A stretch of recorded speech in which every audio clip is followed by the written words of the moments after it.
and that is that we were delighted yesterday to welcome the Chelsea pensioners here to the council chamber, who are visiting Scilly for the first time. They've had a full programme over here, including the sports day on St Agnes, and they've been having a great time, and it's been good to see them here, and they're absolutely taken with Scilly, so and asking us to provide them with free beer, but I'm not sure that we can stretch to that. But it was delighted to see them, and we welcomed them in the council chamber and told them all about our council and about Scilly and the community, and I think they appreciated it, so that was good. Thank you. Item 4 on our agenda is questions under Standing Order 14. I have none. Item 5 is to consider reports from committees and draft minutes for information, and we have scrutiny committee. Would you like to say anything, Councillor Mumford? No, I don't think so. I imagine everybody's read it, so could we have a proposer, please, and a seconder? Thank you. Can we have a proposer, please? Councillor Legg, seconded. Councillor Marcus. All those in favour of their adoption, thank you. It's unanimous. Item 6 on our agenda is to consider motions in accordance with Standing Order 12. I have none. Item 7 is urgent items. I have none. So we move on to part 1 now, and item 8 on our agenda is the censure of Councillor Tobin Dugan, and I'd like to hand over to the Chairman of Scrutiny to read that. Thank you. I don't know whether Simon Mansell wants to say anything first. No? A final decision notice issued on the 12th of May. This meeting is being recorded. Councillor Tobin Dugan, in breach of the Code of Conduct due to the fact Councillor Tobin Dugan had used his official position to bully and intimidate a member of the public with regards to a private matter by writing a letter to a third party in his official capacity. The recommendation by the monitoring officer was that Councillor Tobin Dugan writes an apology within 28 days of the final determination of this matter to the original recipient of the letter. The wording of this apology must be approved by the panel of the Scrutiny Committee before it is sent and must not be qualified in any way. After considering the findings in the decision notice, the panel of members of the Scrutiny Committee also recommended that, in addition to the apology, Councillor Tobin Dugan should also be censured. The panel were of the view that there are no grounds which could ever allow a member to abuse their position as a councillor in order to intimidate another to achieve an outcome on a private matter. That Councillor Tobin Dugan sought to do so undermines the trust and confidence the public place in their elected representatives to always act in an independent and impartial manner. In order to ensure that the public are reassured that the behaviour exhibited by Councillor Tobin Dugan will never be condoned in any form by this council, the recommendation is that this public formal censure of Councillor Tobin Dugan be endorsed by council. Could I please have a proposer? Thank you. Proposed by Councillor Roger. Seconder, please. Councillor Sims. All those in favour of the council endorsing the censure of Councillor Tobin Dugan? That's unanimous. Thank you. We now move on to item 9 on our agenda, which is the first of our planning applications. I'd like to hand over to Lisa Walton, our planning officer. Thank you, Lisa. Thank you, Chairman, and good evening, everyone. This application is brought to members for a decision as the applicant is the Council of the Isles of Scilly and relates to a building owned by the Council of the Isles of Scilly. The proposal seeks to install 2 air source heat pump units on Enna Flats as part of the decarbonisation of council buildings and as a means to reduce energy bills for tenants. The report before you is based on an assessment of the submitted plans, which did not include the extensive black pipework that has now been installed. The recommendation to approve the application was based on the plans. I consider the black cabling or pipework is harmful to the character of the building and does not preserve or enhance the conservation area. I understand from the applicant that an alternative to cabling was to go under or somehow invasively into the building, which would have required tenants to vacate their homes whilst the works were carried out. Whilst unfortunate, I consider that the cabling should be rerouted or at least screened or enclosed. A condition to require such measures to be first agreed and then undertaken could address the harm identified. And subject to adequate details being submitted by condition to demonstrate how the equipment will be visually minimised, overall and on balance, I consider the installations would be acceptable, and on this basis, the application is recommended for approval. Thank you, Lisa. Councillor Marcus, please. This is unfortunate. I just want to make this is a retrospective planning application. Is that right, Lisa? It is now, yes. I think when the application was first submitted, I don't believe it was, no. So the black pipes are really unsightly. I would totally support a condition to hide those black pipes. And it kind of just reinforces the systems and bureaucracy needed to make sure that issues like this don't come up and that we are aware of them. So can you come up with a condition for the covering of those pipes? I do recommend a condition I have worded, if you want me to read that out. Yeah, that'd be good. Thank you. Yeah, so a suggested condition would be, within 28 days of the date of this decision notice, the applicant shall submit details of measures to improve the appearance of the building as a result of the extensive black cabling installed on the building. The measures approved shall then be carried out within 56 days of the date being approved. Okay, I'm happy with that. I propose the recommendations. Thank you. Could I have a seconder, please? Councillor Dean. All those in favour? It's unanimous. Thank you. Thank you, Lisa. Item 10 on our agenda is the planning application for the Town Hall. Also in your hands, Lisa. Thank you. Thank you. So this application is brought to members as the applicant is the Council of the Isles of Scilly, and it relates to a building owned by the Council of the Isles of Scilly. As the building is a designated heritage asset, being Grade 2 listed, and the proposal includes elements of demolition, the decision ultimately sits with the Secretary of State. If members are minded to approve the 2 applications, then these will be sent to the Secretary of State for determination. The proposal is for a full change of use of the Town Hall from its current use as Town Hall office space and museum exhibition space with shared spaces to a wholly museum and cultural centre. This includes a rebuilding of the current 1970s annex, which, although the floor levels will remain as existing, will be rebuilt further forward and higher than the current annex, as it will encompass the current single-storey reception area at the front of the building and as a result of enclosing a renewable energy installation within a new roof structure. The proposal also includes the demolition of the boiler house from the southeast side and its replacement with a larger extension to facilitate both museum exhibition space and a space for a cafe around a key museum exhibit. The interior of the original Town Hall space will be renovated completely to provide an improved performance hall, storage, ancillary kitchen and toilet facilities, as well as museum exhibition space, archival storage space and office space. Proposal includes a use of the currently enclosed loft space, which will be opened up and the existing ducting removed.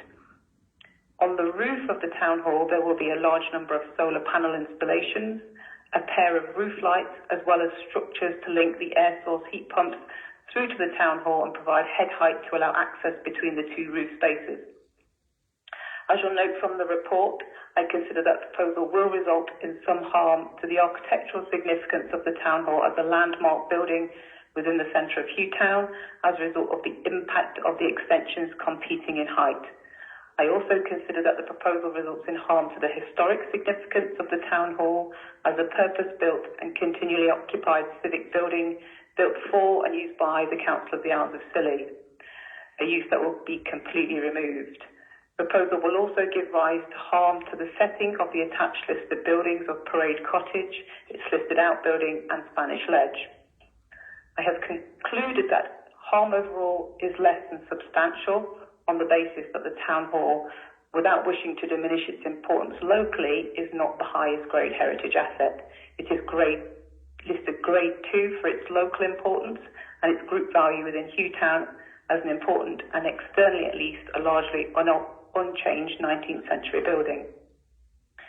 The extensions are designed to retain legibility of the built environment through the use of modern contrasting materials as opposed to granite and a modern design. The principal front and rear elevations of the town hall will retain the visible and original town hall structure.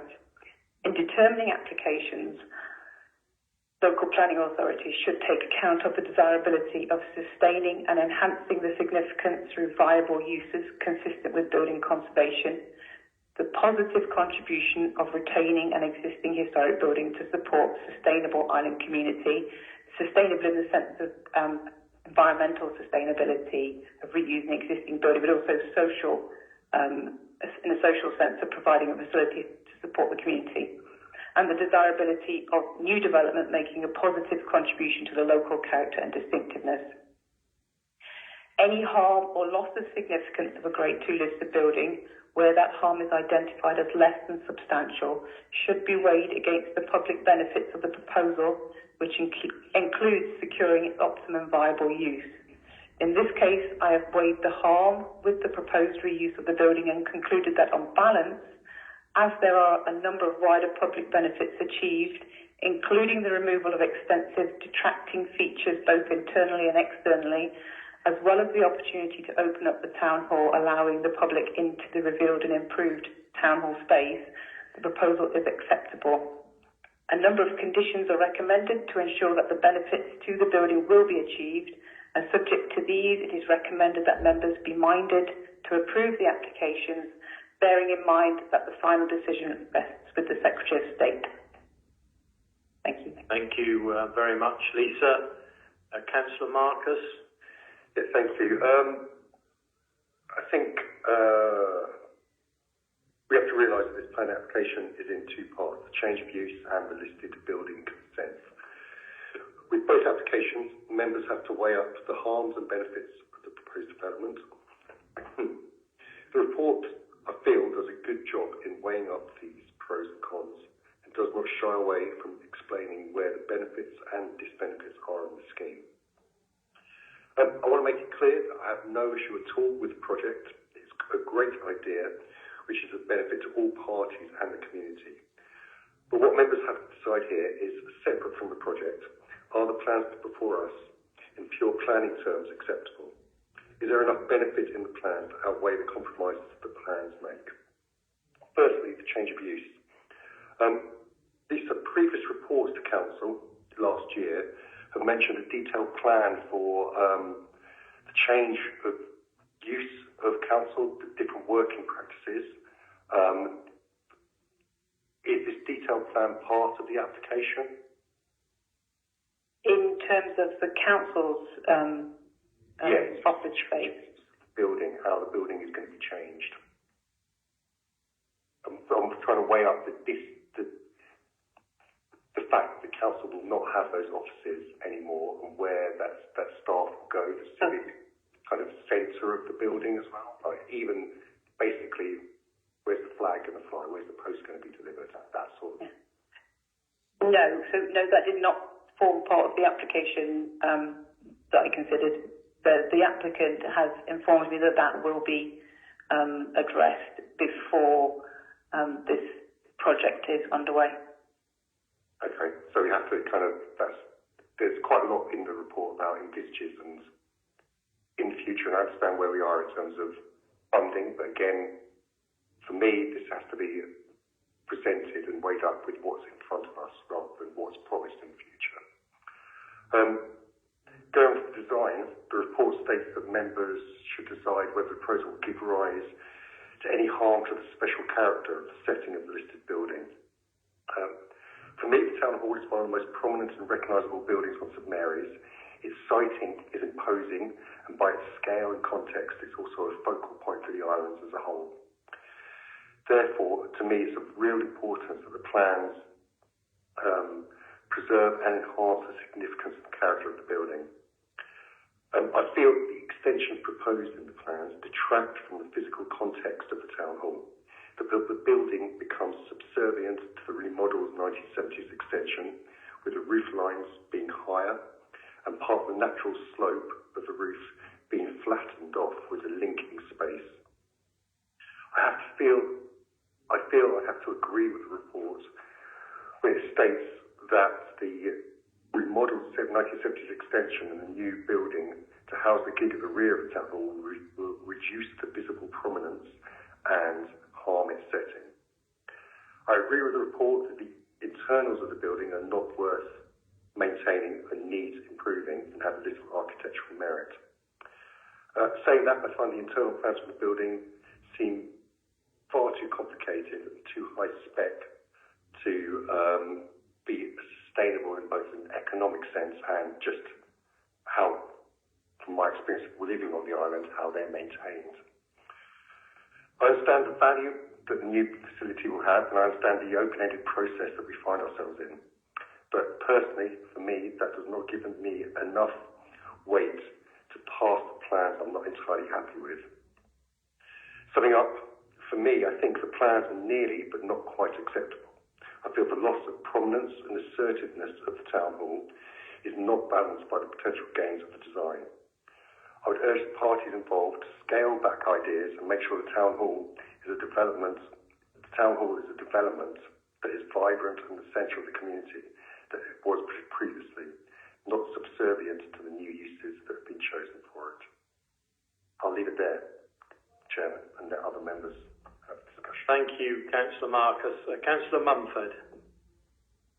I agree with Councillor Marcus. I'm not against the project at all. I think it's very much needed. I think the extensions are far too big, too tall. First of all, that it becomes higher. The one in the front overlooking the park is higher than what the Town Hall is at the moment. And at the back, beyond the line of rare elevation of the Town Hall, and the ridge height is equal to that of the Town Hall, if not higher.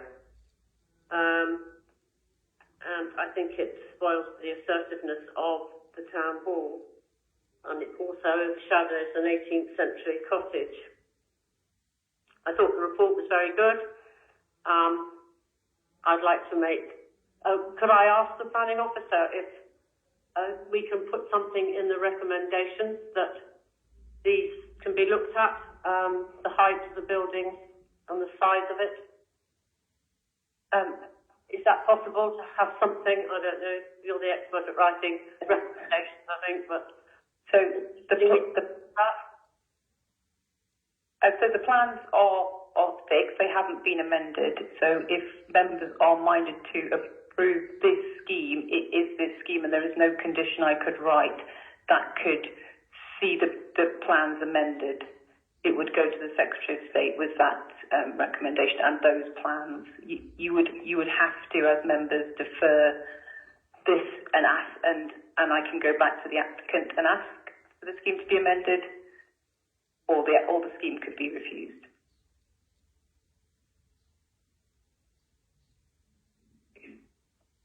Have you finished, Councillor Mumford? I think I'd like to make a proposal that this is deferred for further investigation in trying to bring the height down. And I'm not against it at all. I think the project good one, and I think it's good for the islands, but I just think that the new buildings are too overpowering. Yes. Okay. Well, I'll just hear other councillors, and then we'll take that. Thank you, Councillor Bedford. Thank you. I'll thank the Senior Planning Officer for a really good, balanced report. I think it was really a good read. My thoughts regarding this planning application have been publicly available on the Council of the Isles of Scilly planning website since May the 16th. For me, there's been a dilemma about my commitment to the goals of our corporate plan and this planning application.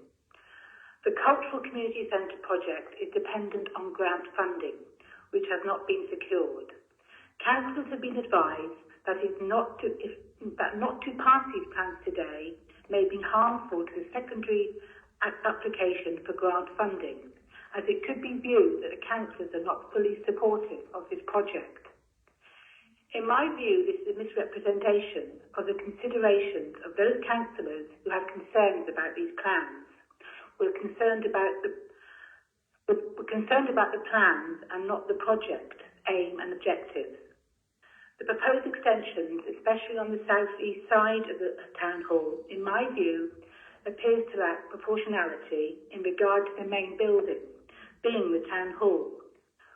The town hall is not the prettiest building. It is utilitarian of its era, like the Methodist chapel and the Anglican church. Whether you use these buildings or not, they have a distinct place in our heritage. The architects who designed these plans, opening statement on their heritage section of their website, state, understanding place forms the foundation of everything we do. I would argue that the town hall is integral to the civic foundation of the Isles of Scilly, and these plans do not treat the civic heritage with the respect that it deserves. It is my understanding that the height and the size of the south-east extension is partly down to accommodate the Klondike gig, thus acknowledging and preserving the heritage of the structure. Therefore, I question why isn't this heritage given the same respect to the town hall in this planning application, as the proposed plans would make the town hall appear subservient to the extensions. I also question the value of the sun analysis that was submitted too late for this planning application, but it is on the website and therefore it's published. The sun analysis was undertaken in midsummer when the shadows are at their shortest and require sun analysis in midwinter for a fairer comparison. Finally, my concern is about the plans. They do not indicate a lack of commitment to the project. It indicates that I have been thoughtful and considered the evaluation of the material considerations of this application. Thank you. Councillor Watt. Yeah, thank you, Chairman. First of all, I'm against a deferment. I think deferring things is just, well, basically it's kicking the can further down the road until later. I went through the report very carefully, and I do take the point that part of the extension or the changes are too tall, and also several times in the narrative, in the excellent report incidentally, it mentions the harm to the significance of the town hall. But again, the counter-argument is that it's acceptable in principle as the wider public benefits overcome the harm. An interesting part of the report, it presents both sides of the argument. Not just the carbon benefits as well are mentioned, and I particularly like that. They're quite considerable. The main concerns from the public, as far as I can see, are not over the design, but the fact that the chip band's going to have to be moved at some time. So on balance, I would support the recommendations. Thank you, Chair. Thank you. Councillor Dean. Yeah, I echo what Councillor Watt said, really. I understand the issues with the sizes of the buildings either side of it. But I mean, you could view it in a different way as seeing that it's framing. I mean, the main benefit, I think, of the existing town hall structure is the front fascia. And when you look at the plans and you look at the artist's impression, I personally think that it frames it very well. I think it enhances the look of the town hall. I don't think it detracts from it, where the main view is from the park and that side of the building. So I argue that it's not, taking anything away from the look of it. I'm a very simple man, so I'm trying to view this planning application very simply. I mean, I think we're all in agreement that the project is fantastic and a great opportunity for the islands to improve. But I looked at the plans and I've read the report, and the report I think is fantastic, Lisa. Thank you very much. I think it doesn't hold any punches. It shows both sides. It demonstrates what's potentially detrimental and also what's beneficiary to the community. But at the end of the report, our Chief Planning Officer, who, let's be honest, is a professional, has recommended these proposals for approval. So that's one thing. The other thing, as Councillor Watt pointed out, the only, apart from Councillor Bedford, on the planning website, the only representations are basically saying about the chip plan. So it seems to me that if the community wasn't happy with the plans, they generally are quite, they're not backward in coming forward, so they would have made a complaint. So I see myself as a representative of the community, so I feel it's my duty to support the recommendation. And I would finish on a kind of soundbite, really. The way I see it, it's a win-win-win-win. I think it's a win for the council because it preserves, a Grade 2 listed building, whether you like the surroundings of it or not. It preserves that building which is falling into disrepair. It's a win for the Museum Association because it gives them a home to display their world-renowned treasures. It's a win for the community because it, brings back the performance space that we so sorely miss. But also it's a win for our ambition to achieve carbon neutrality because, let's be honest, the town hall is heated by a great big oil-fired boiler that, pumps carbon into the atmosphere. So, for those reasons, I would like to propose all four recommendations. Thank you very much, Councillor Dean. Councillor Legg. Thank you. I agree with what Councillor Dean has said. First of all, the report is excellent from the officer. It's very well balanced, and it is a finely balanced application. One thing that I did wonder about is highway safety is mentioned, and the walking, the unlikely increase of traffic is mentioned, but nothing about the fact that it will create quite a blind corner there. Is there any sort of consideration for that? No, other than I take that point. It does build up to the bend in Ingram's opening that turned down, but I don't believe, in my view, it would, because we're not increasing vehicular movements around the town hall. It would be reason to refuse or withhold planning permission in this case. No, thank you. It was purely something that I thought of now. I'm so sorry that I hadn't mentioned it to you before. I think for me it comes down to reasons for the harm that is identified, and as Councillor Dean mentioned, there are valid reasons for things. There's a valid reason for the high roof to the west, and a valid reason for the high roof to the southeast. For me, the lack of features on the north side of the southeast extension, I think it will create a large block of building there behind the cottage. But if you were to put windows or something in there, there would be an overlooking issue. So there are reasons for everything in this design. And I will look forward to any other comments from members. Thank you, Councillor Legg. Councillor Roger. Thank you, Chairman. I would like to agree with Councillor Dean. So I won't repeat what he said, but I endorse that. And again, Lisa, thank you for an excellent report. One thing I did want to pick up with what Councillor Dean said was the word derelict. The town hall, iconic, all that it might be, but it has spent many, many years now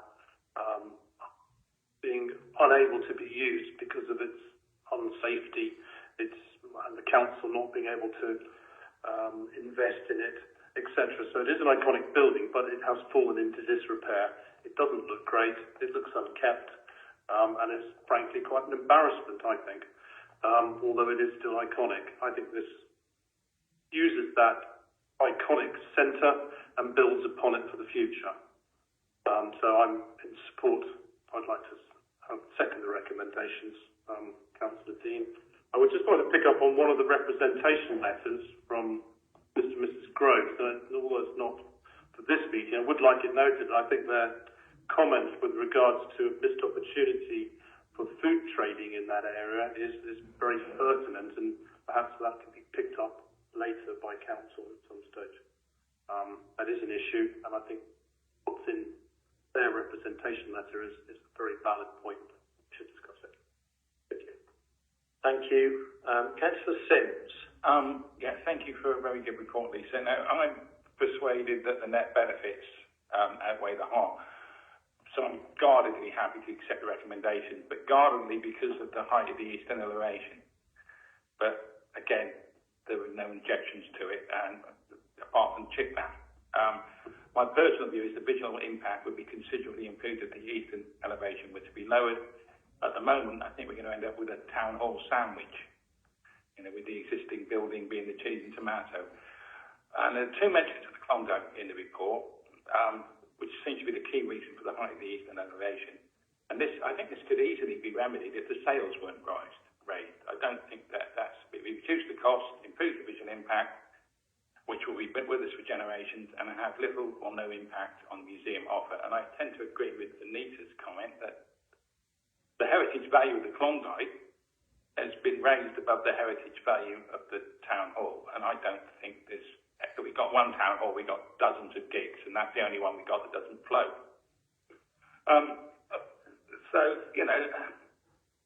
So I hope that some consideration can be given to this at a lower stage, perhaps having the roof of the lower elevation not quite as high, and it's a simple operation. Don't put the sales up. I don't think that would have any impact whatsoever, or minimal impact on the museum offer. If I could second or propose, I would, but I can't. Thank you. Councillor Williams, please. Yeah, I think the only point I wanted to make that hasn't been made is around realism. I don't want the community to get too excited that this is actually going to happen. I think there's a huge amount of work to actually put grant funding in place. I know there's expectations about new boats and things like that are starting to stretch people's patience. But this seems to be a very early start in the process, and a lot still needs to be done to secure funding. I personally wouldn't be surprised if all those funding applications don't come to fruition, and at some point we might need to revisit the design. So I just wanted to sort of urge caution in this chamber and in the community. Just because we're here tonight talking about this, I don't think it's a guarantee that this will actually be the final article. It might well be. Things that might all fall into place, but I suspect we're being very ambitious if that is the case. Thank you, Councillor Williams. Councillor Guy. Yeah, thank you, Chairman. I think it's been echoed around the chamber of different thoughts. For the record, I would like my concerns are the highway and the road, and definitely the height of the elevation on the south side of the Klondike, like Councillor Sims said. So they're my two main concerns. Thank you. Councillor Legg, are you wanting to speak again? Yes, I just wanted to say that whilst we do have many gigs that do float, For me, the Klondike is an incredibly important part of our heritage, and it's one of the only chances to see a gig with its sailing rig up. I think it's once a year there is really an opportunity at the World Gig Championships in the wild, as it were, to see a gig under sail. And I remember as a small boy going into the museum and seeing the Klondike and being incredibly moved by it, given that my family made a living from winning pilotage on the islands and risked their lives going out in gigs to save fellow seafarers. So for me, sailing gigs and pilot gigs are an incredibly important part of our heritage. So whilst I have a lot of respect for the town hall, especially the attractive northern facade, I don't think that the harm caused by the raised roof to the southeast is that great to harm the heritage of the gigs. Thank you. Councillor Marcus. Yes, I just come back on a couple of points. Just about the traffic, Lisa. The rear of the building, that's only going to be used as a get-in to the stage, is that correct? Or is there another entrance there? So there are two entrances proposed on the back, one of which is access to the stage for performance purposes, I believe, and a second entrance is proposed on the extension, which I think is an entranceway. My understanding of the plans is an entranceway to the cafe at that part of the building. Okay, so in order to have a successful cafe, you need people going in and out of the cafe, correct? Which is going to be more, as I understand it, there'll be more pedestrian traffic there. And there is now. Currently, the takeaway, the fixed trading sites there, but in theory, there'll be more traffic there. So I don't really see the argument stacking up. And if you've got trucks unloading or getting for theatres and bands and stuff like that, that's kind of that's holding up the traffic as well. So I'm just trying to explain my thought process and how I was weighing up stuff. In terms of public representation, it was unfortunate that the project's consultation ran in parallel with the planning consultation. So I can understand why there weren't maybe so many representations for the planning consultation, because the museum consultation was going on at the same time. And that was a lot shinier and more attractive and more conducive to comments like that. And did that, I'm not aware, but did that consultation actually result in any changes to the plan at all? Is that a question for me? Yes. No, we weren't. We weren't made aware of any proposed changes. Okay. So that leads me to feel that the consultation wasn't the best way of saying this. That maybe the design was fixed from the start. So, it'd be better for me, personally. I feel there would be more leeway if designs were changed. It seems very fixed at the moment. In fact, if we haven't, the design has been the design all the way through this process. There's been no chance for any compromise or anything like that. So, which doesn't fill me with lots of enthusiasm about how the public has been consulted. And in terms of your comments about economic sustainability, again, we haven't had any, like the change of use, there's no evidence in here that I can see about how the building will be economically sustainable. I understand about the environment sustainability, but I can't see any evidence in there. So. Thank you. you. Councillor Roger, are you wishing to speak again? No. Councillor Sims? I very much inclined to agree with Councillor Marcus that the plans were just sort of dropped out of the sky on us, really, and there's not been much latitude to do anything at all. But just with reference to, and thank you, Lisa, I had no idea it was called Ingram's Way. You would have to be an absolute nutter to drive up that bit with any speed at all. It's like there's multiple sleeping policemen there, if you like, with that all the cobbles and things. I just cannot really envisage a road traffic issue there at all, given the nature of the road and the corner there.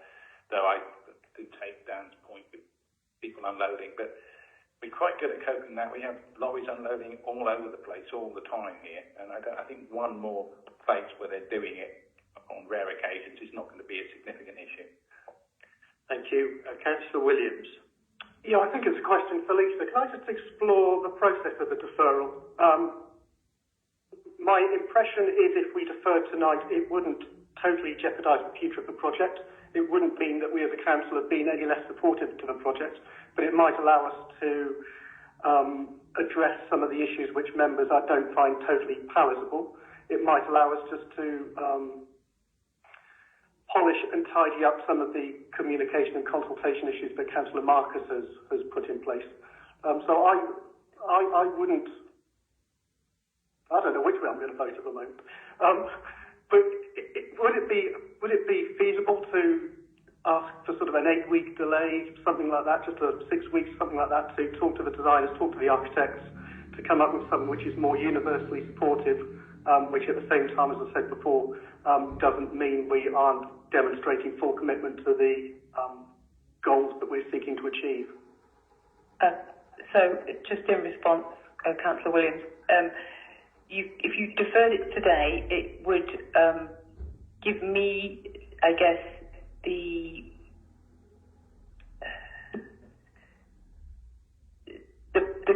to push back on the applicant in terms of members have deferred the application. I would have to have a reason as to why you want to defer, what you want to achieve, and that sounds like you want to understand if the other consultation that ran resulted in any particular changes that could see the issues that you've heard in this meeting today addressed in terms of the scale. It would require me to request an extension of time with the applicant which they don't have to agree to, but they would have to agree to if we didn't want to be penalised as an authority in terms of decision making. If it did result in amendments to the scheme, we would then go back out to consult the public, which we would give between usually 14 days, but it depends on the significance of those changes. We could do 21 days. That would mean we wouldn't be in a position to bring back a scheme to the next full council. It would need to come back in September. So it's that kind of delay. I can't speak for the applicant in terms of the timescales for funding and those kinds of pressures. Thank you. We don't have any further questions by the look of it from councillors, but we have got an alternative proposition from Councillor Mumford that this be deferred. Is there a seconder for that, please? That's Councillor Bedford. So we'll vote on that first. So those councillors in favour of a deferment, please show.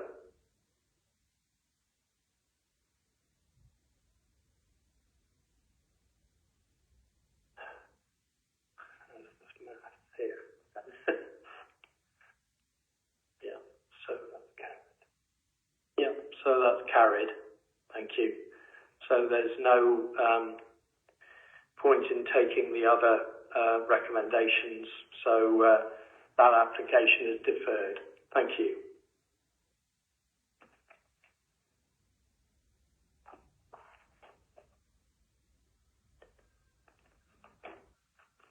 Right. next item on the agenda is item 11, which is the Local Planning Authority's monitoring report, which is also in your hands, Lisa. Thank you. Thank you, Chairman. This is a report of this year's Authority Monitoring Report, or AMR. The AMR seeks to highlight the impact of policy implementation of the last 12 months following the adoption of the local plan. The report also shows intent to progress supplementary planning documents and includes a draft local development scheme to timetable potential consultation in connection with these. It includes an assessment of the delivery of housing and issues around housing and captures both the brownfield land and self-build registers. The AMR is ultimately the main mechanism for assessing the performance of the Isles of Scilly local plan.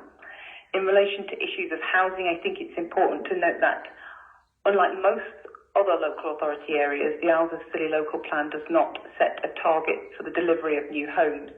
It recognises a likely newly arising need for local homes and seeks to enable delivery. It does not, however, prescribe this as a target. You'll note there's a continued trend of supporting and improving local need housing where no adverse harm is identified. The Local Planning Authority have not exceeded the 105 new homes identified as likely to arise over the plan period, which, if we want to permit more of, is one of the triggers for local plan review. For this reason, it's important to monitor housing delivery. As you'll note, there have been a total of 31 new homes permitted over the plan period to date, the physical completion of which lags somewhere behind the approvals granted, as a number of developments have not yet commenced or are still under construction. In the last 12 months, the Council have approved 9 new local need homes on Windfall sites and the 12 new self-build homes in outline on one of the allocated housing sites. There's a significant increase on the previous years that saw 10 in total from 2014 through to 2021. Similarly, there were a greater number of staff accommodation units permitted in the previous 12 months. Last year saw the delivery of 15 units, some of which were for seasonal accommodation, but out of these, 9 are for permanent occupation for staff living and working on the islands. There continued to be applications for seasonal holiday let, and in the last 12 months saw 7 units permitted, with a rise in pod-style, self-catering units or shepherd's huts. This figure is important to monitor to understand whether review of policy is required in relation to tourism accommodation. What isn't captured in the AMR and what will become a statutory requirement as of November 2023 is the need for development proposals to demonstrate a 10% increase in biodiversity. What will be exempt from this requirement is not yet set out in statute, and there's still some work to do to understand how to assess this requirement, how we communicate this to applicants and the community, as well as setting out clear monitoring indicator in the AMR. Policies in the local plan do, however, already require developments to consider biodiversity net gain, and on this basis, since the adoption of the local plan, development proposals have resulted in a rise in elements that promote or encourage specific habitats for wildlife. And it's my intention to monitor this in the future AMRs. Printed copies of the local plan are being produced and will shortly be circulated to our deposit venues on all the islands, and my intention would be to circulate a copy of the AMR with the local plan. Deposit venues are all the off-island halls, community halls, island halls, and the library on St Mary's. And members are asked to note the content of the report and the appended AMR document and approve its circulation and publication on the Council's website. Thank you very much, Lisa. Councillor Marcus. Yeah, thank you for this report. There's lots of talking points in terms of statistics on this in this report. There's things like we've supposed population decline on the Isles of Scilly, but this report lays out that St Mary's has lost 10% of its population since 2011, whereas the off-islands have gained or roughly stayed the same. House prices have increased dramatically, sometimes up to 60% over the last 3 years, which is absolutely crazy. But we just need to be, and the amount of houses that have been lost to business rates by it being, that have gone into the tourism sector. So we we need to be really careful and really mindful of the policies that we pass and enforce in the local plan. I look forward to the timeline that you've said at the end of the plan, the consultations. I know there's quite a lot of consultations in there. Hopefully we won't overload the public with data and stuff. So is that timeline something written in stone, or is that a bit more flexible? It is flexible. We would need to. That is intended to set out to see how it would be managed, but we would need to just adopt. We can revise that timetable. If it looks like we're not going to meet it, it would bring it back to members to say this is the revised local development scheme for these documents. Okay, thank you. Unless any other members of Parliament say, Councillor Dean, I'll leave it there, Chairman. Thank you. Councillor Dean? Yeah, nothing to add really. I just wanted to thank Lisa for the report. I think it's not the most joyful read, but it's important to know where we are and where the trends are heading. So it's good to have the information, as Dan says, to work out policies going forward. So thank you very much for the report. Thank you. Councillor Bedford? It's a really good report. Thank you, Lisa. I actually endorse what Dan says. It is actually quite worrying, some of the data, especially in the self-catering accommodation, though I accept that a lot of visitors now prefer that sort of accommodation.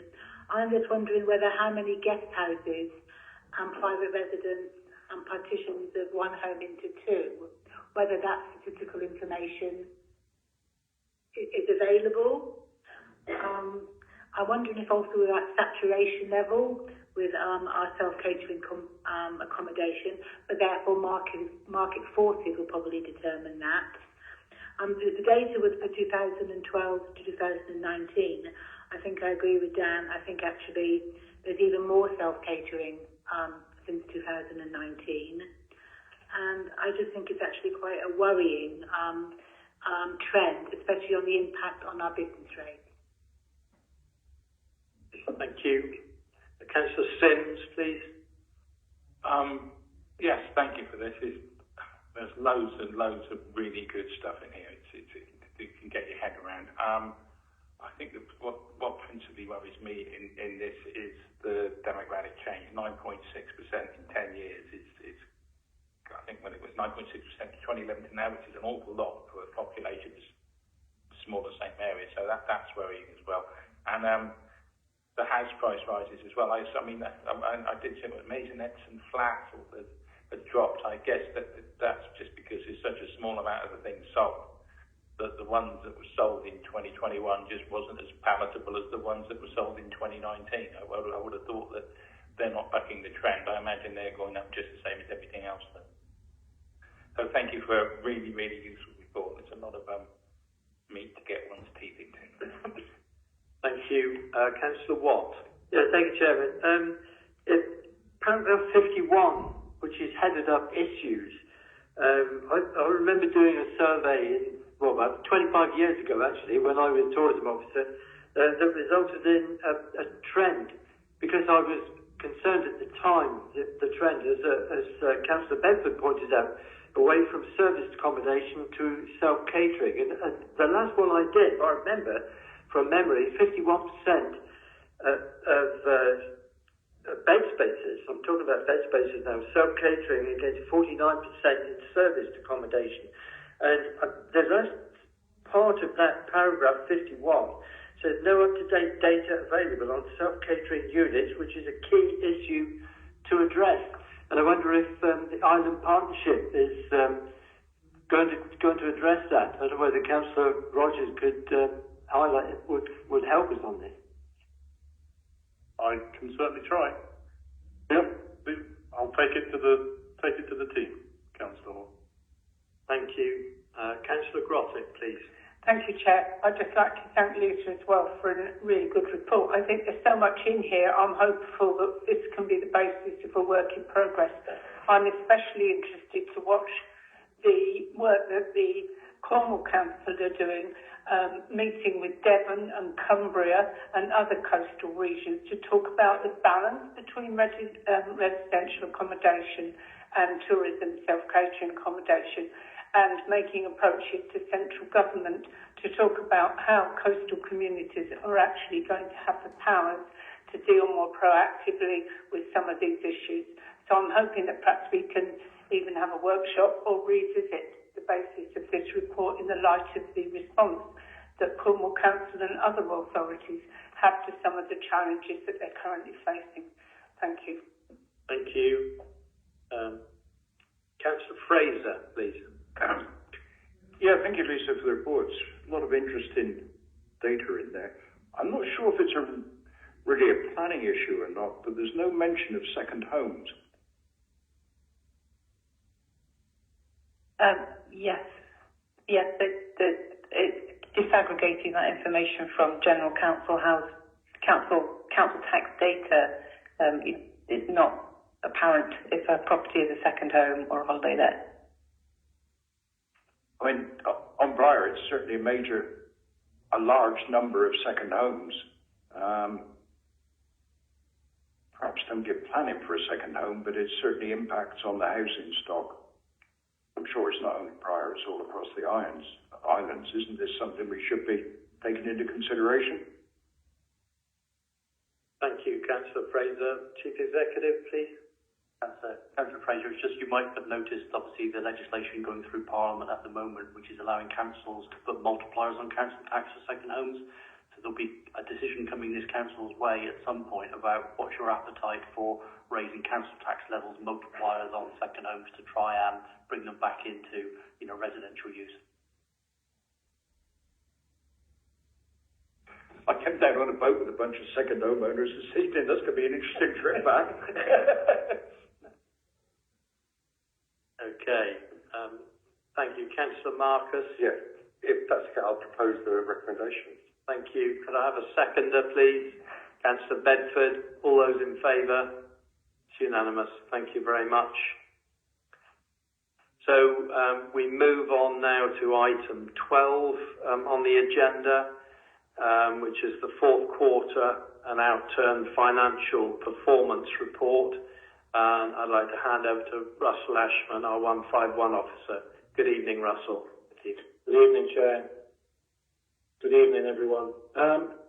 What we have set out in front of you today is the final financial position for the fourth quarter and the end of the 2021-22 financial year, and what the final financial position was. If I take the revenue position first, you will see that the final outturn position was an underspend of $1,094,000, which is a fairly significant increase from the third quarter forecast, where we were forecasting an outturn at the end of the year of just under $510,000, and that was reported to you in January. The key reasons for that sort of significant movement of $586,000 are there was $175,000 of what we call technical accounting adjustments. These are adjustments where we have to account for stuff in a certain way, which creates an underspend. It's mainly around how you treat different types of grants at year end. $187,000 was additional grants which we were not forecasting in January. We continued to get grants throughout the fourth quarter from the government relating to COVID, and we were not anticipating that in our last forecast. And there was about £225,000 worth of various service variations there. Probably the most significant ones, picking those out, was that the last quarter was particularly good for the airport. I think we were maybe being too negative or too prudent on the last quarter's forecast for the airport, but it turned out to be a fairly good quarter. That helped significantly. There was slippage in the some of the underspend on the revenue maintenance and housing. And I think this is an area where, at the moment, because of the scale of the capital works that we're undertaking to improve the stock, that obviously some of the revenue maintenance gets assumed into the capital project. And there was a large scanning project in planning which is slipped. We'll still need to do it, but it didn't deliver in the fourth quarter as we had planned when we did the last forecast. We obviously also, because of the delivery of some extra grants, we didn't draw down on our contingency as much as we anticipated as well. So it was a significant underspend. If I move on to the next page, there is a table there that sets out in more detail. I'm not going to read that, I'll take it as read, but you've had time to look at it. A number of variations, as I said, in services. It's probably not overly unusual for a number of variances to come out at year end, particularly underspends. It's a traditional thing across the whole country that underspends tend to be held back by budget managers and don't get eked into the forecast until the last minute. So we're not different there. Probably the size is slightly larger proportionally than I would normally expect. But such things as the airport and the slippage on the scanning project are two items that can explain that significant movement. In terms of what are we going to do with the underspend, because we'd already made the decision in previous meetings that 450,000 of the 500,000 we were already forecasting would be transferred to reserve. One, to help deal with some council tax deficit that will be occurring in next year. Some more money into the transport levelling up reserve to help give us some support against the additional costs that we may incur in terms of the management of that scheme, and additional money into the Park House equalisation reserve, because, as previously said, a proportion of the underspend is due to the mix of residents in Park House at the moment. That mix will change, no doubt about it. When is probably a slightly harder question, but it will change, and we may swing the other way where we are slightly under budget pressure, and this will help equalise that over that period. In terms of the other underspends, there's a number that relate to grants, just under 25,000. The conditions are we have to transfer to reserves. There are some ring-fenced underspends, public health and IFCO. Again, they have to be put into specific reserves for those reasons. And the remainder, we're going to put 376,000 into the general fund reserve.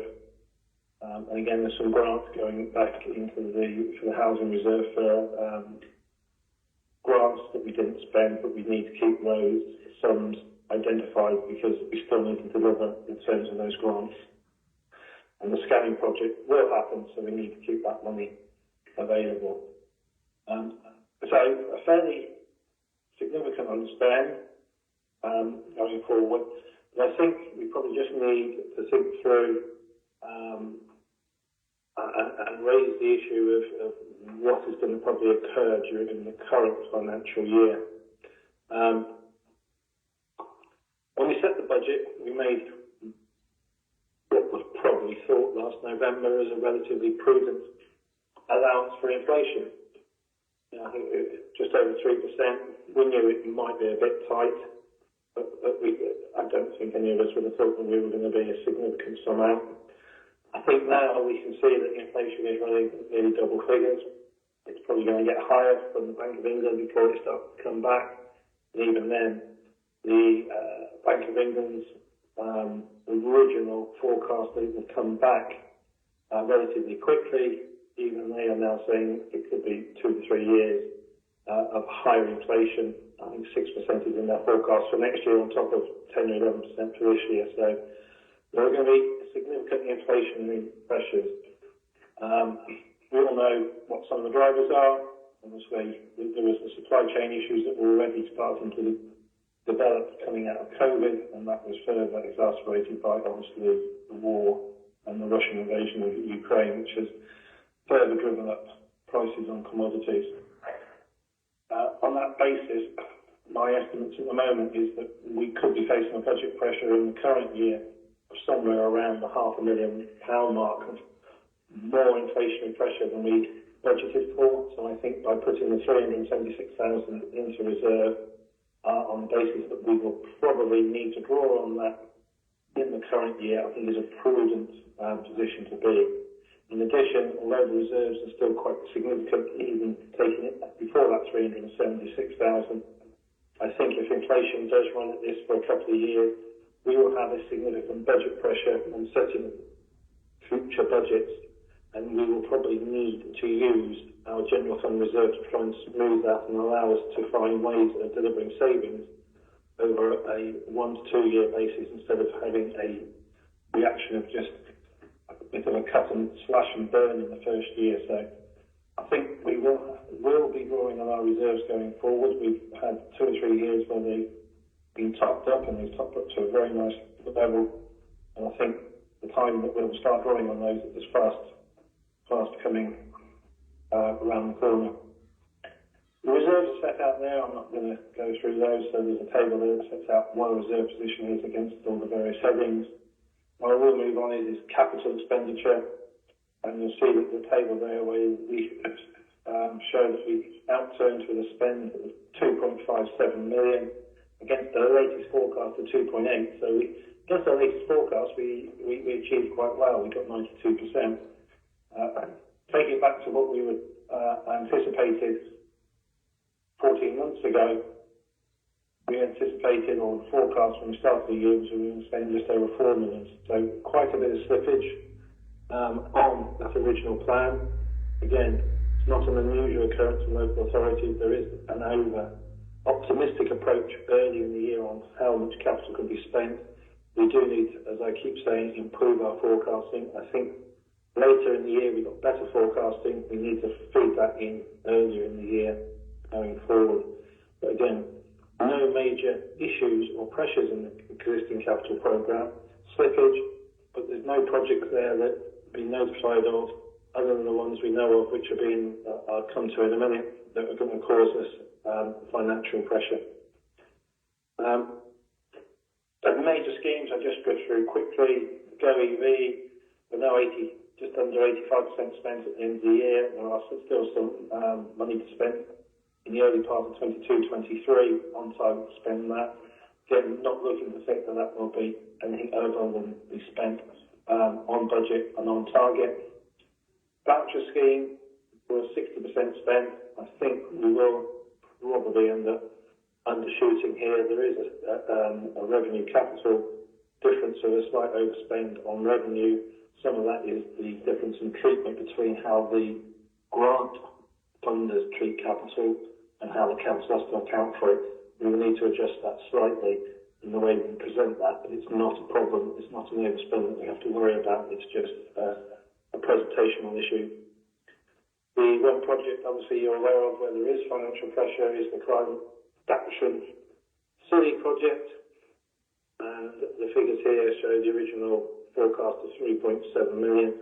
I think you're aware that we have been successful in securing significant additional funding up to the total project cost of 8.1 million now, and are looking to see how that scheme now progresses forward as the full funding that is needed to deliver the prices on the tendered work that we have in place is now there and secured.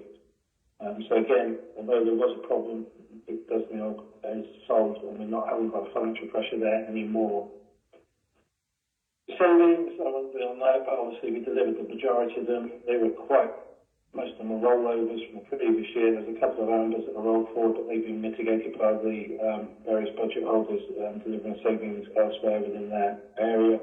So overall, they haven't impacted on the bottom line, and some of those savings will be part of projects that will be delivered by projects that will be delivered in the new year. Council tax and business rate collection, I'll take together. Both of them slightly under-delivered the target, but only very slightly by the end of the year. We were ahead of target for part of the year. I think it's still a very pleasing outcome there, because we kept a very high target considering we were still in a year where COVID was impacting on the residents of Scilly, and still maintain that level of council tax. I think it was a high performance. We didn't want to drop it down. We've held our try and still deliver that high level, and they've achieved that in the majority of cases. Moving on, the water rates collection we've touched on before, we are beginning to start getting some of the money back, and there are some litigation going forward now in the courts, and hopefully we'll recover some more. We certainly probably will not recover the full amount, but we recover a significantly higher proportion than we probably thought we were going to 4 or 5 months ago.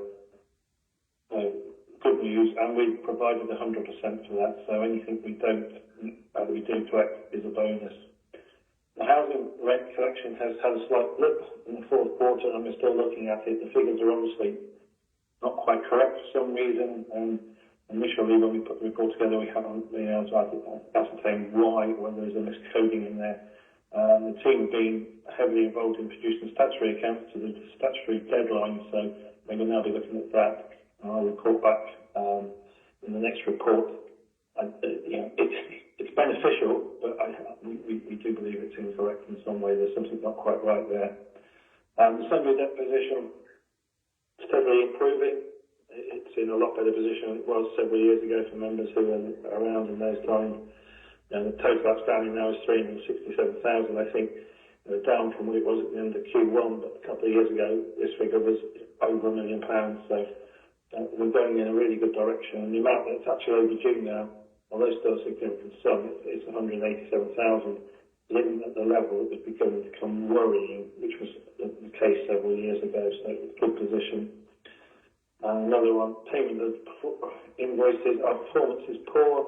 It's an area that I want the team to have a look at.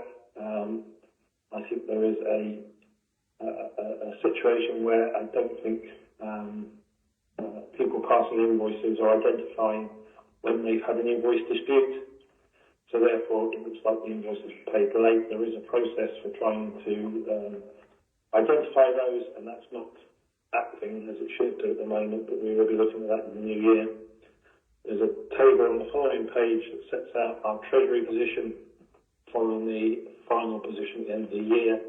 We haven't taken any new treasury positions in terms of external loans, albeit we have a requirement to do so.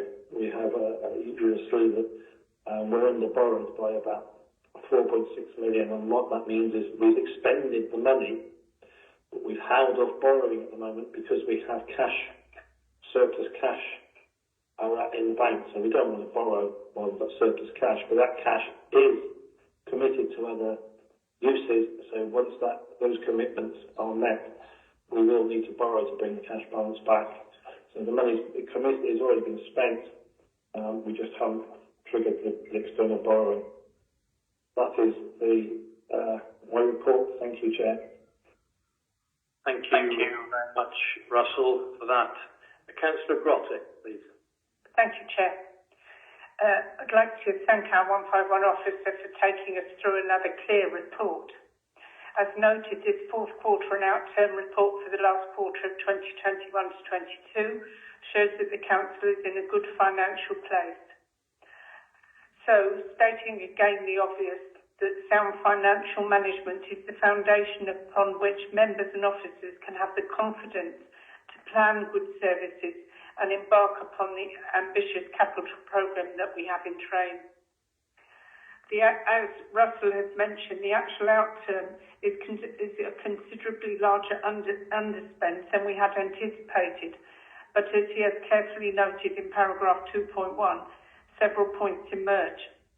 Just mentioning a couple, the additional income from the airport is welcome, but obviously not in our gift, and the unspent on revenue maintenance in housing is only short term. We would all hope to spend the funds on ongoing maintenance as soon as possible. We would also hope to proceed, as Russell has said, with the planning scanning when possible.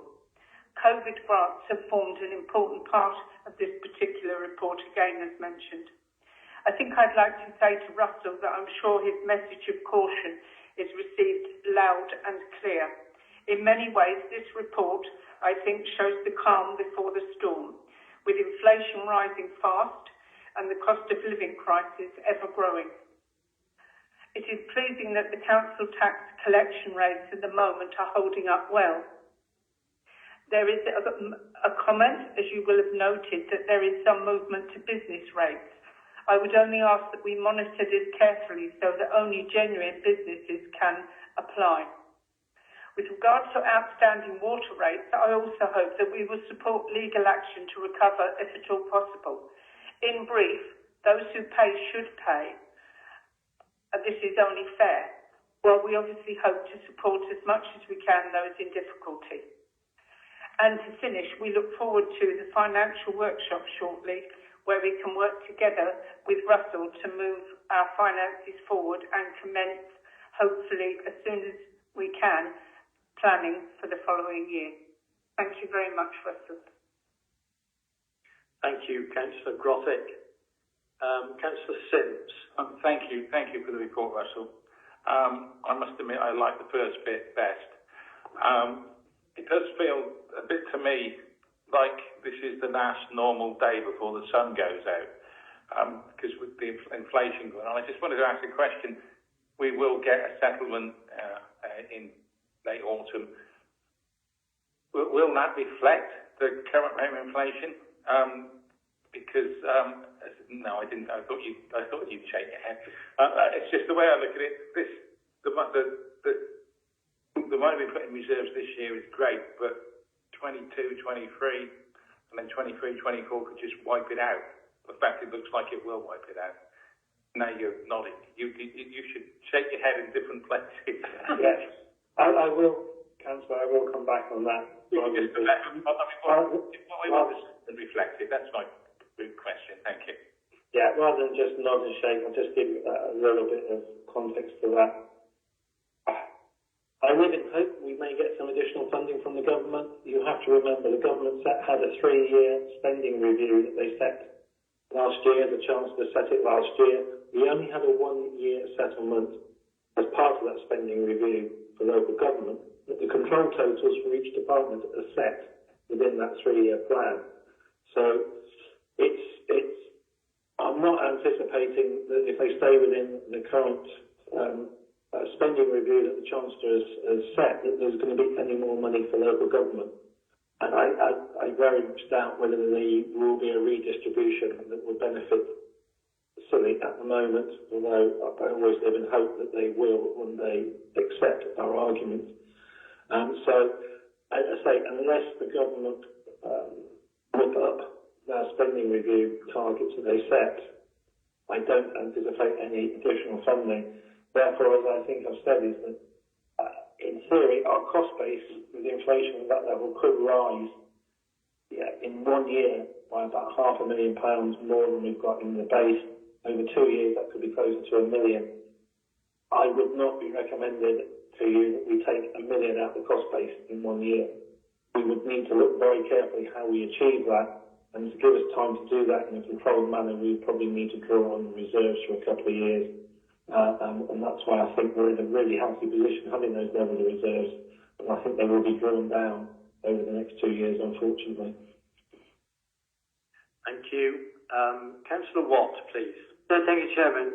Probably an unfair question for Russell, and he may well have hinted at it already, but seeing as the unions right across the nation are pretty restive at the moment regarding the pay increases they're putting in for, any idea how much of the underspend might be mocked up by salary increases?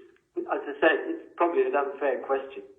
I think second-guessing what the pay settlement would be, I wouldn't want to go on record, public record, of anticipating that. We only had 2% built in. I would very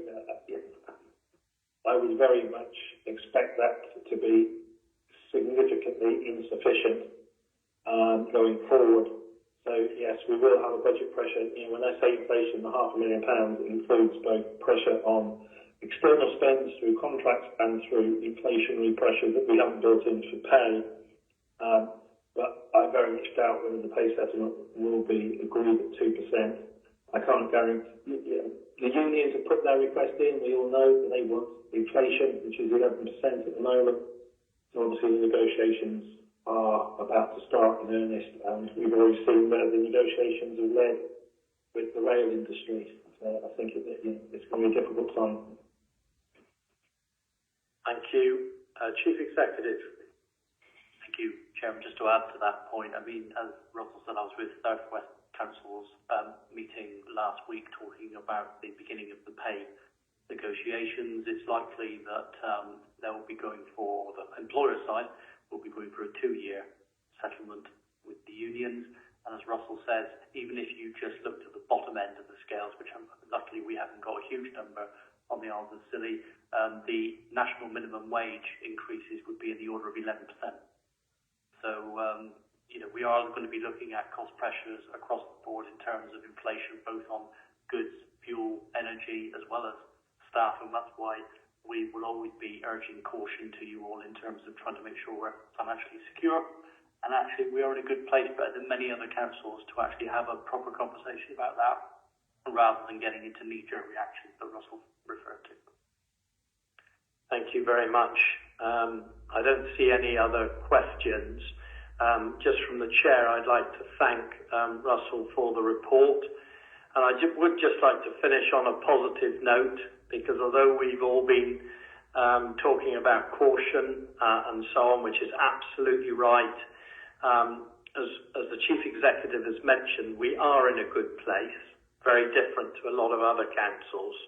And the great thing is that the underspend that we've got at the moment, and therefore into reserves, puts us in a very good place in order to be able to deal with the challenges of the next couple of years that are ahead of us.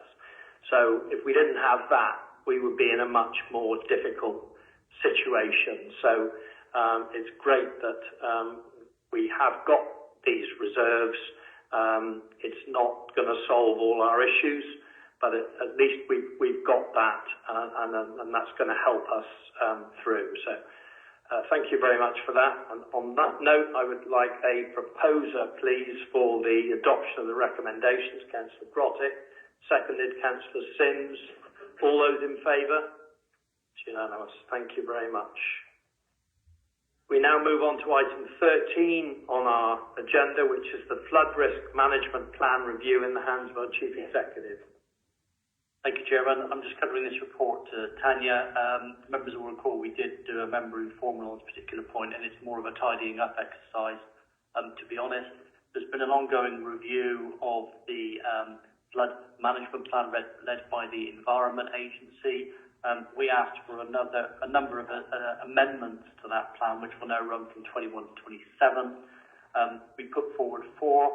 3 have been accepted by our partners and the Environment Agency, and today we're asking you also to formally adopt them, as the Environment Agency already have, which is number 1, to recognise the ongoing work that we're doing around adapted Scilly and the ongoing plans in terms of long-term flood risk to the islands that you're all well aware of. The second was actually formally the Environment Agency agreeing to actually provide risk flood mapping and warning services to the Scilly on a formal basis, whereas before it was on an informal basis. So that actually strengthens the requirement on the Environment Agency rather than weakens it. And the third is a general one that we will work in partnership, which is required by the legislation of us as the Flood Authority. So we're formally saying, yes, we will work in partnership with the Environment Agency on those things. So the report asks you to formally approve those recommendations. As I said, they already have been by the Environment Agency, and then that formally forms part of the Flood Risk Management Plan. And we're also asking you to continue our lobbying ask, which is that we want a separate catchment area for the Isles of Scilly. So far that's been rejected by the Environment Agency, but we're asking you today to formally allow us to keep lobbying that point on your behalf with the Environment Agency. Thank you, Chairman. Thank you very much, Chief Executive. Are there any questions on this, please? No? Well, then could we have a proposer? Councillor Legg, seconded Councillor Watt. All those in favour of the recommendations? It's unanimous. Thank you very much. The last item on our agenda is agenda item 14, the corporate performance outturn for 21-22, which is in the hands of Tom Walton. our Senior Democratic Officer. But just before I hand over to Tom, I would just like to pay tribute to Bob Dawson, who is leaving the council. Bob joined the council in 2016 and has worked as the Policy and Scrutiny Officer for the last 6 years. During this time, he's worked with members to develop the council's scrutiny function with a clear work plan and regular formal meetings that have brought real improvements to the way the council operates. He has also been central in transforming the council's risk and performance monitoring processes, which played a key role in our much improved audit opinions. He's been a highly valued and popular officer, and I know all members have appreciated his hard work and diligence, and we wish him all the best. So, thank you. Hand over to you now, Tom. Thank you, Chairman. Yes, as stated, the performance outturn for financial year 2021-22. I'll take the report as read because it's largely in the appendices of the report, but welcome any feedback that members may have for reporting for the year 2022-2023. Thank you. Thank you. Councillor Marcus? Yeah, Chairman. I think when this came up in scrutiny, I made a couple of recommendations, had a couple of ideas. I imagine those should be taken forward anyway, so I wrote those and would welcome other members to, would encourage other members to come up with some ideas for how we can monitor performance in the council. Thank you. Chief Executive? If I may build on Councillor Marcus's point, what we're saying obviously is that we're always interested in those areas that members may have concern or interest in that we currently don't report to members. It's not about inventing a whole new load of new indicators for indicators' sake, but if, for example, you're hearing certain concerns from your community that you think that we should be reporting to you, then we'd like to hear of any of those ideas, because this report is supposed to be a basket that gives you a flavour of how your council is delivering its services to your residents. So, not necessarily today, but it's a fluid process, always bring them to our attention, and we'll try to build them in, provided it's sensible to do so and we can get the data. Thank you very much. No other questions. Councillor Marcus, are you proposing these recommendations? Yeah, I'll propose a recommendation. Thank you. Councillor Mumford seconding. All those in favour of the recommendations? That's unanimous. Thank you very much. And with that, I will close the meeting. Thank you very much indeed.